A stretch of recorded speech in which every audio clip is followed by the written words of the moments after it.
Hello guys, this is Monica, your study partner. Okay, I am back. Here I am again with the new video of concept of bank and banking.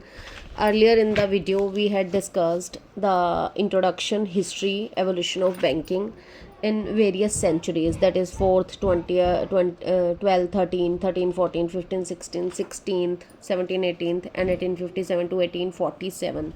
Now our today's topic is evolution of banking in India. Banking in India.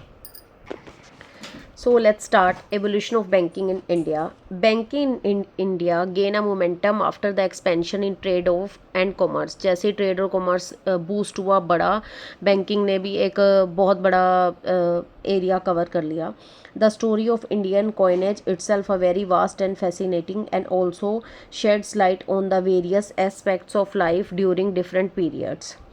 The Rig Veda mentioned that only gold, silver, copper and bronze were used as a medium of exchange. Rigveda क्या बताता है कि पहले सिर्फ gold, silver, copper और bronze के coins use होते थे. The later Vedic text also mention that tin, lead and iron used as a medium of exchange. उसके बाद आयरन वगैरह भी यूज होने लगा. A monetary system exist in India came since the period of Buddha. Monetary system आया बुद्धा के period पे. During the period of Manusmriti the banking was carried out by वैश्या कम्युनिटी. ठीक है, ये मल्टीपल में भी आ सकता है कि बैंकिंग में मोनेटरी सिस्टम में मनुस्मृति के उसमें बैंकिंग वैश्य कम्युनिटी ने कैरी कर ली. Metallic money was issued and used as a medium of exchange. उसके बाद मीडियम ऑफ एक्सचेंज में मेटेलिक मनी भी यूज़ होने लगी. सबसे पहले है phase 1. In 17th century, the English trader in India didn't rely much on local bankers because the indigenous people were unfamiliar with European trade and lacked proficiency in the language. In 17th century में जो English trader थे वो local bankers पे depend नहीं रहे क्योंकि उन्हें एक तो एशियन लैंग्वेज नहीं आती थी यूरोपियन, और वो उनके जो उनके तरीक़ों से अनफेमिलियर थे. Therefore, some English agency in Calcutta and Bombay began to conduct banking business. इसलिए इंग्लिश एजेंसीज ने अपना खुद का ये करना शुरू किया besides their commercial business in order to help their people trading in India. A type of business organization recognizable as a managing agency emerged during the period of 1834 to 47. Their main business was trading, but they branched are into outbanking as a sideline business to facilitate the operation to their main business. इन्होंने banking को एक sideline business बनाया अपने main business को बढ़ाने के लिए. The English agency houses that begins to serve as a banker to East India Company were mainly dependent on deposits of their funds. जो बैंक में लोग डिपॉजिट करवाते थे East India Company were mainly dependent on deposit of their funds. They lacked their own capital. The primary bank of among these was the Bank of Hindustan, established in 1770 by one of the agency houses in Calcutta.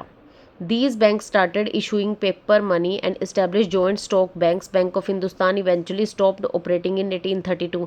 1770 में आया और 1832 में बंद हो गया bank of Hindustan. इन्होंने paper money launch की थी, स्टार्ट की थी. Banking in India started flourishing in the last decades of 18th century. फिर दोबारा से बैंकिंग बढ़नी शुरू हुई, फ्लोरिश होना शुरू हुई 18th सेंचुरी में. The first bank was establish in 1786 as the named of General Bank of India, followed with the Bank of Hindustan. उसके बाद जनरल बैंक ऑफ इंडिया आया. The State Bank of India is the oldest bank in India which was earlier known as Imperial Bank of India. 3 banks were establish under charters from British East India Company. Bank of 3 banks बनाए British East India Company ने. State Bank सबसे oldest है. Bank of Calcutta 1806, which became Bank of Bengal in 1809, Bank of Bombay 1840 and Bank of Madras in 1843. 3 banks बनाए. Bank of Calcutta को बाद में bank of Bengal के नाम से जाना गया 3 साल के बाद. These 3 banks merged in 1921 to form the Imperial Bank of India which was renamed as State Bank after nationalisation in 1955. ये 3 बैंक मर्ज हुए 1921 में और इनका नाम रखा गया इंपेरियल बैंक ऑफ इंडिया, जो उसके बाद 1955 में इसको SBI का नाम दे दिया गया. The period between 1906 to 1911 saw the establishment of banks inspired by the Swadeshi movement. स्वदेशी मूवमेंट से इंस्पायर होकर हुई इसकी स्थापना. The Swadeshi movement's leader wished to establish the bank of for the Indian community वो चाहते थे कि इंडियन कम्युनिटी के लिए बैंक बने। A number of banks established then have survived to the present day such as Bank of India, Corporation Bank, Indian Bank, Central Bank of India. After independence second milestone of the history Indian banking were seen a different major steps taken by the government to India to improve the banking system. Government ने बहुत सारे measures उठाए banking sector को improve करने के लिए। There are the Reserve Bank of India was nationalised on 1 January 1949 under Reserve Bank Act 1935। Reserve Bank of India को nationalise किया गया 1949। Bank Regulation Act was enacted which empowered the RBI to regulate and control the banking aspect of aspects of the Bank of India. In 1949 में banking regulation act बनाया गया जिसके तहत ही आज तक सारे बैंक्स चलते हैं। उसके बाद आया phase 2। Despite the provisions, control and regulation of the Reserve Bank of India, banking in India, except the State Bank of India, continue to be owned and operated by the private persons. SBI को छोड़ के इतने सारे regulation के बाद भी बाकी सारे बैंक्स को प्राइवेट पर्सनस रूल करते थे।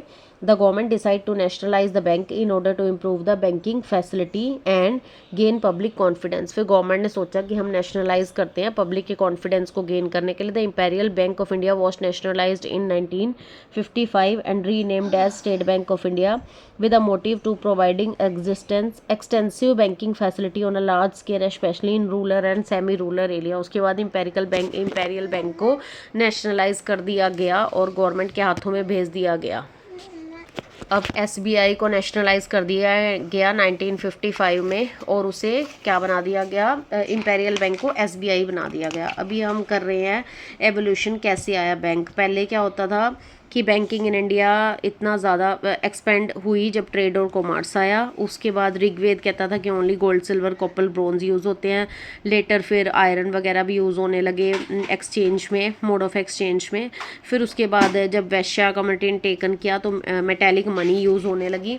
After that in phase 1 17th century में बहुत सारे चेंजेस आए। जो यूरोपियन लोग थे उन्होंने अपने पीपल को इंट्रोड्यूस किया और उन्होंने मतलब अपने उससे बैंक्स बनाए, पर उनका मेन बिजनेस ये नहीं था, वो अपने मेन बिजनेस को बढ़ाने के लिए कर रहे थे। फिर उसके बाद वो डिपॉजिट्स पे ही डिपेंड होने लग गए, लैक ऑफ कैपिटल होने लगी उनको। उन्होंने फिर बाद में बैंक ऑफ हिंदुस्तान बनाया 1770 में।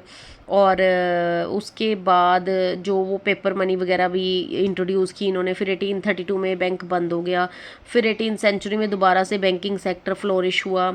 फिर बहुत सारे फिर फर्स्ट बैंक आया 1786 में, general Bank of India, bank of Hindustan के बाद। फिर SBI आया। SBI कैसे आया, बैंक ऑफ कैलकाटा जो कि बाद में उसे बैंक ऑफ बंगाल कहा जाने लगा।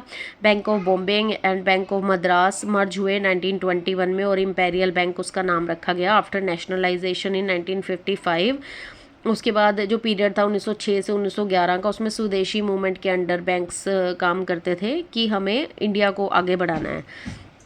उसके बाद बहुत सारे और बैंक्स बनाए गए, bank of India, corporative bank, Indian bank. और उसके बाद गवर्नमेंट ने और ज़्यादा पब्लिक कॉन्फिडेंस गेन करने के लिए बैंकों को नेशनलाइज़ किया। रिजर्व बैंक ऑफ इंडिया को नेशनलाइज़ किया 1949 1 जनवरी को। Reserve Bank of India act 1935 के अंडर। उसके बाद 1949 में बैंकिंग रेगुलेशन एक्ट बनाया जो सब बैंकों को रेगुलेट करता था। फेज़ 2। उसके बाद क्या हुआ, despite the provision of reserve Bank of India, state bank को छोड़ के बाकी सारे बैंकों को प्राइवेट पर्सन हैंडल करते थे। फिर गवर्नमेंट ने सोचा कि हमें पब्लिक का कॉन्फिडेंस चाहिए तो हमें नेशनलाइज करना पड़ेगा, इसलिए उन्होंने इम्पेरियल बैंक को नेशनलाइज किया 1955 में, और specially for rural and semi rural areas. और उसके बाद उसको SBI के नाम से जाना जाने लगा। अब आई होप आपको समझ आ गया होगा। प्लीज़ अगर आपको मेरी वीडियोस अच्छी लगती हैं तो मेरे चैनल को लाइक करें, शेयर करें और सब्सक्राइब करें। अपने दोस्तों के साथ शेयर करना मत भूलिए और प्लीज़ कमेंट वगैरह भी कर दिया करो कि अच्छी लग रही है वीडियो, ताकि थोड़ा मोटिवेशन मिले। Then in 1959 the nationalization of SBI subsidiaries was done. The government of India issued an ordinance and nationalized 14 largest commercial bank with effect from the midnight of 19th July 1969, and in 1975 central government established regional rural bank to provide credit and other facilities to small margin farmers, agricultural laborers, small artisans, etc. A second phase of nationalization of 6 more commercial banks followed in 1980. The reason note the nationalization was to give the government more control of credit delivery. The following major steps taken in this phase. Major steps enactment of इसमें क्या क्या हुआ, फिर government ने और ज़्यादा rural areas के विकास के लिए बहुत सारे बैंक्स बनाए ताकि फार्मर्स को भी क्रेडिट फैसिलिटी मिल सके. Enactment of banking regulation act 1949, ये पहले ही डिस्कस हो गया. नेशनलाइजेशन ऑफ एसबीआई 1959, ये भी अर्लियर हमने डिस्कस कर लिया. Nationalisation of subsidiary banks in 1959, ये ऊपर डिस्कस्ड हुआ कि nationalisation of subsidiary in 1959. Deposits were brought under insurance cover 1961. Nationalisation of 14 major banks in 1969. Establishment of CGGI in 1971. Regional rural bank was establish in 1975. Nationalisation of 7 banks in 1980. उसके बाद आया phase third. The economic crisis triggered in earlier 1991. Economic crisis आए 1991 में, which has given the way to implementation of LPG policy. The new economic reforms on the recommendation of Narasimha committee. The central government embark a policy of liberalization licensing of small number of private banks such as Global Trust Bank, ICI, HDFC, UTI, axis bank of Punjab, industrial bank, Centurion banks, IDBI bank, times bank and development credit bank etcetera. क्या हुआ, economic crisis आए, फिर Narasimha committee के उस पे recommendation पे government ने बहुत सारे प्राइवेट बैंक्स को जिस लिबरलाइजेशन की, तो बहुत सारे प्राइवेट्स बैंक आए. ICI, HDFC, UTI, एक्सिस, ये सब. In 1993, the government merged New Bank of India and Punjab National Bank, which results to reduction of nationalization bank from 20 to 19. उसके बाद मर्ज कर दिया बैंक ऑफ इंडिया और पंजाब नेशनल बैंक को मर्ज कर दिया 1993 में, जिससे 20 की जगह 19 नेशनल बैंक रह गए. This move along with the rapid growth of in the economy of India. इससे ग्रोथ तो बहुत हुई, रैपिड ग्रोथ हुई.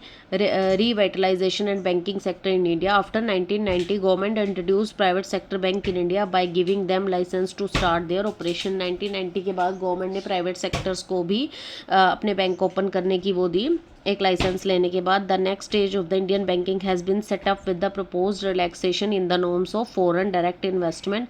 फिर उसके बाद FDI को भी इन्होंने कह दिया कि भाई FDI भी कर सकते हैं, फॉरेन डायरेक्ट इन्वेस्टमेंट, फॉरनर भी इन्वेस्टमेंट कर सकते हैं. With the growth in the Indian economy expected in the service sector, the demand of banking services specially retail banking, mortgage and investment services are expected to be strong. अब जैसे private companies है, उन्हें loans ये वो सब चाहिए होता है, तो इनकी डिमांड बढ़ने लगी बैंक्स की. To promote financial inclusion, a new category of bank were allowed by Reserve Bank of India in 2015 which are known as small finance bank. अब 2015 में RBI ने और बैंक इंट्रोड्यूस कर दिए. These bank cater primarily to financial unserved and underserved section of the society. ये किसको cater करते थे, अनसर्व्ड और underserved section of the society. Primary licence was issued to 10 banks. 10 बैंकों को पहले लाइसेंस दिया गया.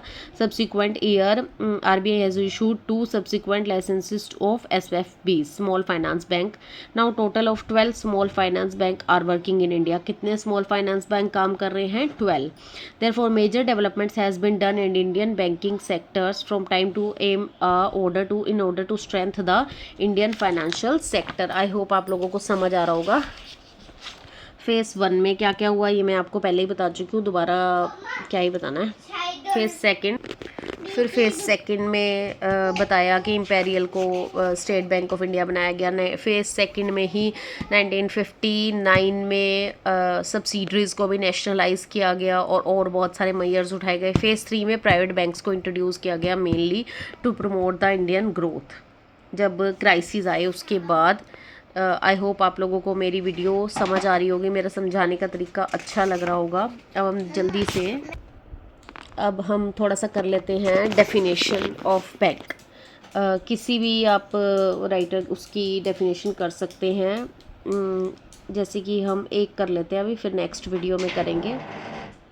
According to Whitehead, a bank is defined as an institution which collects surplus funds from the public, safeguard them and make them available to the true owner when required, but also lends some not required by the true owner to those who are in need of funds and can provide security.